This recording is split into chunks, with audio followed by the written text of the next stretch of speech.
Hi guys, তোমরা কেমন আছো? আজকে আমি একটু কাজের ক্ষেত্রে তোমার রহড়া বাজার চত্বরে একটু এসেছিলাম। তো রহড়া বাজারে এই একটা মন্দির আমি দেখতে পেয়েছি, খুবই সুন্দর মন্দিরটা। তো ফোনের ক্যামেরায় যাই না কেমন আসবে, দেখো মন্দিরটা খুবই সুন্দর মন্দির। তো গাইজ আমি তোমাদেরকে মন্দিরটা শেয়ার করব। তো মন্দিরটা ভিডিওটা তোমরা স্কিপ না করে মন্দিরটা আমি তোমাদেরকে পুরো দেখাবো। তো এখানে আমি দুটো মন্দিরের খবর পেয়েছি, একটা শ্রী রাধাকৃষ্ণ বাসুদেবের মন্দির আর একটা শ্যামা মা এর মন্দির। তো তোমাদেরকে প্রথমে আমি রাধাকৃষ্ণর মন্দিরটা দেখাবো। দেখো কত ভক্তগণ এখানে সন্ধ্যা আরতিতে ভিড় করেছে। তো এখানে সবসময় মন্দিরটায় সবসময় ভিড় থাকে, খুবই সুন্দর পজিশনে মন্দিরটা আছে। তো তোমরা মন্দির যে চত্বরটা আছে এটা পুরো রহড়া বাজার রাস্তার উপরেই মন্দিরটা আছে। তো টোটালটাই রেসিডেন্সিয়াল এরিয়া, তার মাঝখানে খুবই সুন্দর মন্দিরটা। দেখো মন্দিরটা উপর থেকে আমি তোমাদেরকে দেখাচ্ছি। তো মন্দিরটায় প্রণামী সবই আছে। তো এখানে এই মন্দিরটায় প্রত্যেক রাস পূর্ণিমা বলো, দোল পূর্ণিমা বলো, সবসময় এখানে খুবই একটা বড় করে অনুষ্ঠান, বড় করে একটা পূজা অর্চনা করা হয়। তো বুঝতেই পারছো আজকে শনিবার দিন। তো দেখো ঠাকুর মশাই কত সুন্দরভাবে রাধাকৃষ্ণ গোপালকে উনি ভক্তি আরাধনা করছে, সন্ধ্যা আরতি করছে, খুবই দেখার মতন দৃশ্য। তো দেখো কত কাকিমা, কত দিদিভাইরা, কত ছোট ছোট ভাই দাদা সবাই এসে এটা দেখছে। তো আমার খুবই ভালো লাগে, যেহেতু আমি আমাদের হিন্দু ধর্মে রাধাকৃষ্ণ বৈষ্ণব ধর্মের খুবই একটা আছে। তো দেখো মন্দিরটা আমি তোমাদেরকে দূর থেকে দেখাচ্ছি। এবার তোমাদেরকে আমি যে রাধাকৃষ্ণ মন্দিরটা দেখো, পুরো টোটাল দেখো চত্বরটা রাস্তার উপরেই রয়েছে, খুবই সুন্দর। ফোনের ক্যামেরাটা অতটা ভালো না, তো এর জন্য মন্দিরটা তোমরা বুঝতে পারছো না। এটা সত্যি কথা বলতে নিজের চোখে দেখলে খুবই ভালো লাগবে। তো গাইজ মন্দিরটা তোমাদের কেমন লাগলো একটু জানিও কমেন্টে। তো গাইজ তোমাদেরকে যেটা বলেছিলাম শ্রী শ্যামা মার মন্দির, যেটা আমি তোমাকে বলেছিলাম, তো এই মন্দিরটাও খুবই সুন্দর। এটা রহড়া বাজারের স্টেশনের দিকে যেতে, তো মন্দিরটা দেখো পুরো চত্বরটা দেখো, ওইদিকে স্টেশন রোড বেরিয়ে গেছে আর এই যে মন্দিরটা।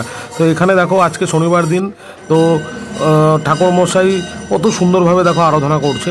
পুরো এখানে স্বয়ং তোমার মা মনে হবে, এখানে মার স্বয়ং এখানে আবির্ভাব আছে। তো সত্যি মন্দিরের মধ্যে তো অবশ্যই মার আবির্ভাব আছেই। তো শ্রী শ্রী কালীমাতা মহেশ্বরী মন্দির, এটা রহড়া বাজারের উপরেই আছে।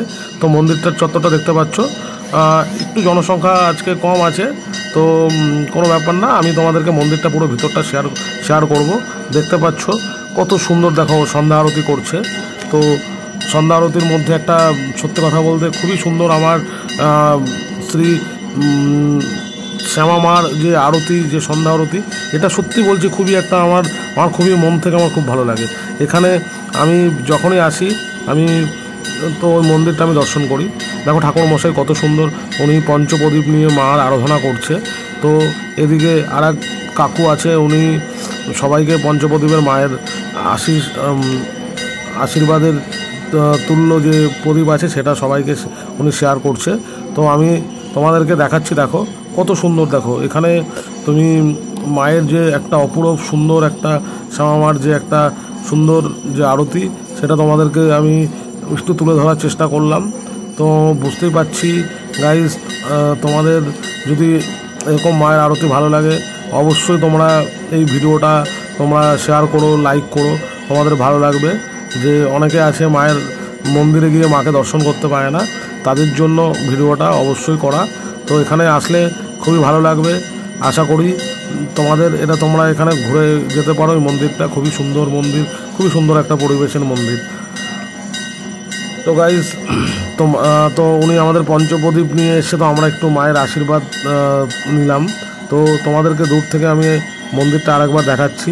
মায়ের যে অপরূপ দৃশ্য, এত সুন্দর মায়ের যে এই রূপ, তোমরা সত্যি বলছি তোমরা না এসে, তোমরা না দেখলে তোমরা বুঝতে পারবে না। খুবই সুন্দর, আমার খুবই ভালো লাগে মন্দিরটা। তো গাইজ তোমাদের মার আরাধনা কেমন লাগে একটু আমাকে কমেন্টে জানিও। আর সবাই যদি মাকে ভালোবাসে তো অবশ্যই কমেন্টে লেখো জয় মা। মা হচ্ছে আমাদের সমাজের, পৃথিবীর মঙ্গলকারী। তো গাইজ আবার একটা নতুন ভিডিওতে আবার দেখা হবে। টাটা গাইজ, ভালো থেকো সবাই।